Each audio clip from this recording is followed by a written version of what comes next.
Hello guys, welcome back to another video. तो guys, Excel Realty की financial year 2023 की first quarter की result out हो चुकी है। तो गाइस, इस वीडियो में हम लोग यही देखेंगे कि कंपनी ने जून क्वार्टर में कैसी परफॉर्म की है, क्या क्या पॉइंट्स इंप्रूव हुई है एंड कहाँ कहाँ पे कंपनी ने डिटोरिएट की है, और कंपनी के फंडामेंटल्स भी चेक करेंगे और देखेंगे कि क्या ये कंपनी पैसा लगाने लायक है या नहीं। एंड उसके साथ साथ हम लोग कंपनी के टेक्निकल्स के बारे में भी डिस्कस करेंगे। तो गाइज, बिना टाइम वेस्ट के कंपनी की फंडामेंटल एनालिसिस करते हुए वीडियो की शुरुआत करते हैं। तो गाइज, अगर इस कंपनी के बिजनेस के बारे में डिस्कस करें तो ये एक इंफ्रास्ट्रक्चर कंपनी है। ये कंपनी बहुत BSE एंड NSE में लिस्टेड है। अगर इस कंपनी के कुछ इंपॉर्टेंट फिगर्स के बारे में डिस्कस करें तो 84.6 करोड़ की है कंपनी की मार्केट कैप। स्टॉक की पी यहाँ पे मेंशन्ड नहीं है। ROCE के साथ साथ return on equity and last 6 months के रिटर्न एंड लास्ट 3 साल की जो सेल्स ग्रोथ है, ये चारों चीज़ें नेगेटिव में जा चुकी है। बुक वैल्यू से आप लोगों को काफ़ी सस्ते में ये कंपनी अभी मिल रही है।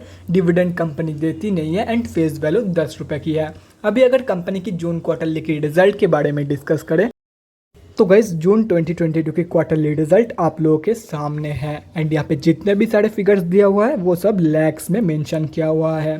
तो जून क्वार्टरली की अगर रेवेन्यू के बारे में डिस्कस करें तो वो अप्रॉक्सीमेटली 3 करोड़ के आसपास की निकल के आ रही है एंड प्रॉफिट आफ्टर टैक्स है -43 लैक्स की। मतलब जून 2022 के क्वार्टर में कंपनी ने ऑलमोस्ट 43 लाख रुपीज़ की लॉस पोस्ट किया है।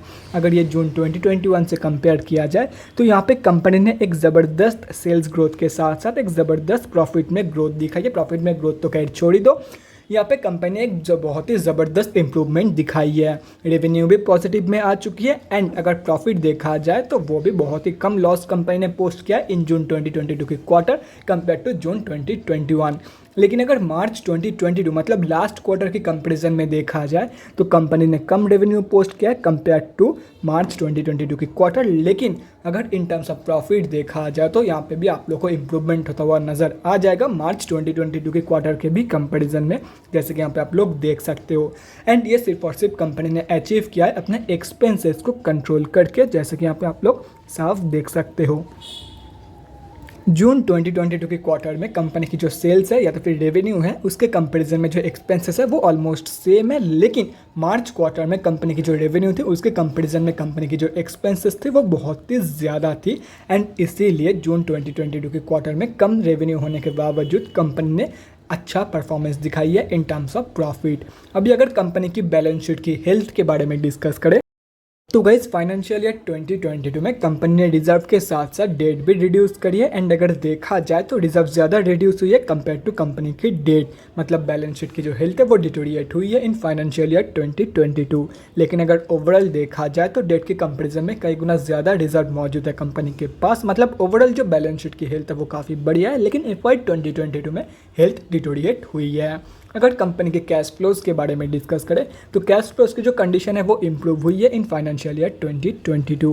कंपनी के पास FY 2021 में -17 लाख की कैश फ्लोज मौजूद थी, अभी वो इम्प्रूव होकर पॉजिटिव में आ चुकी है एंड अभी कंपनी के पास +42 लाख की कैश फ्लोज मौजूद है। अगर इस कंपनी की शेयर होल्डिंग पैटर्न के बारे में डिस्कस करें तो अभी तक जून क्वार्टरली की शेयर होल्डिंग पैटर्न आउट नहीं हुई है, लेकिन अगर मार्च क्वार्टर में देखा जाए तो प्रोमोटर्स ने अपनी होल्डिंग रिड्यूस कर दी। बाकी इस कंपनी में FIIs एंड DIIs किसी का भी होल्डिंग नहीं है। लेकिन अगर 3 साल की लाइफ टाइम में 3 साल की टाइम स्पैन में देखा जाए तो गाइस, यहाँ पे देख सकते हो प्रोमोटर्स धीरे धीरे अपनी होल्डिंग इंक्रीज कर रही है इन दिस कंपनी और पब्लिक से माल उठाया जा रहा है। और अगर पब्लिक में देखा जाए तो गाइस, यहाँ पे आप लोग देख सकते हो 4 बड़े रिटेलर की होल्डिंग है इन दिस कंपनी एंड अगर ये कैलकुलेट करते हो तो इस कंपनी में हम अब जैसे छोटे मोटे रिटेलर की जो होल्डिंग है वो अप्रॉक्सीमेटली 43% के आसपास निकल के आ रही है। तो गाइस, अभी कंक्लूजन पे आते हैं कि क्या इस कंपनी में आप लोगों को पैसा लगाना चाहिए या नहीं।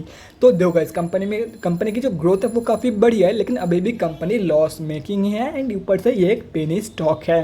तो मैं आप लोग को बिल्कुल भी नहीं रिकमेंड करूँगा कि इस कंपनी में आप लोग शॉर्ट टर्म या तो फिर लॉन्ग टर्म के लिए पोजीशन बनाओ। देखो गाइस, कंपनी की जो ग्रोथ है वो काफ़ी बढ़िया है, कंपनी इंप्रूवमेंट दिखा रही है क्वार्टर ऑन क्वार्टर बेसिस पे, लेकिन कंपनी अभी भी एक लॉस मेकिंग कंपनी है and that's the point which matters the most. बाकी अगर कंपनी के ऊपर भरोसा है then you can definitely go for it. अगर कंपनी के बिजनेस के ऊपर भरोसा है then you can definitely go for it short term के लिए एंड लॉन्ग टर्म के लिए। बाकी सिर्फ और सिर्फ फंडामेंटल एनालिसिस करने के बाद मैं आप लोग को बिल्कुल भी रिकमेंड नहीं करूँगा कि इस कंपनी में आप लोग पैसा लगाओ, क्योंकि अभी भी ये कंपनी फंडामेंटली वीक है एंड ये एक लॉस मेकिंग कंपनी है। तो गाइज अभी हम लोग कंपनी के टेक्निकल्स के बारे में डिस्कस करते हैं, देखते हैं कि टेक्निकल से कंपनी के बारे में हम लोगों को क्या पता चल रहा है।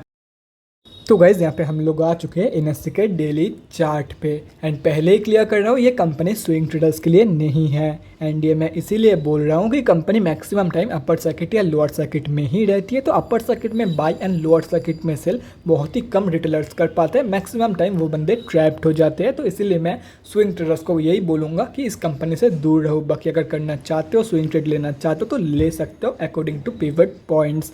बाकी अगर देखा जाए तो पिछले कुछ दिनों से ज़बरदस्त बाइंग हो रही है इस कंपनी में एंड ये साफ साफ पता चल रहा है ये रिजल्ट का इफेक्ट है इस स्टॉक के प्राइस को।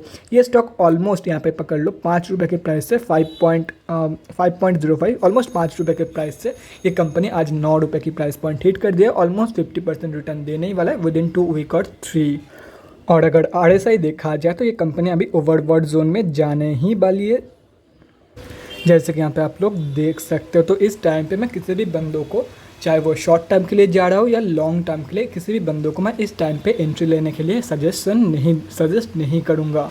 और यहाँ पे आप लोग देख सकते हो आज की जो वॉल्यूम है वो भी काफ़ी कम निकल के आई है कंपेयर टू एवरेज वॉल्यूम। मतलब स्टॉक में गिरावट एक्सपेक्ट कर सकते हो विद इन अ डे और 2, हो भी सकता है नहीं भी हो सकता है, क्योंकि मैक्सिमम टाइम जब ऐसे अपर सर्किट या लोअर सर्किट में स्टॉक रहती है वो पंप एंड डंप किया जाता है बाई बड़े बड़े ऑपरेटर्स, तो कुछ भी हो सकता है। तो अगर स्टॉक को लॉन्ग टर्म या तो फिर शॉर्ट टर्म के लिए ग्रैब कर भी रहे हो तो नीचे की प्राइस पॉइंट पे, मतलब एक RSI को कूल डाउन हो जाना, जब RSI इस रेंज पे रहेगी तो आप लोग ग्रैब कर सकते हो, लेकिन अभी बहुत ही महंगे भाव पे आपको मिल रहा है ये कंपनी।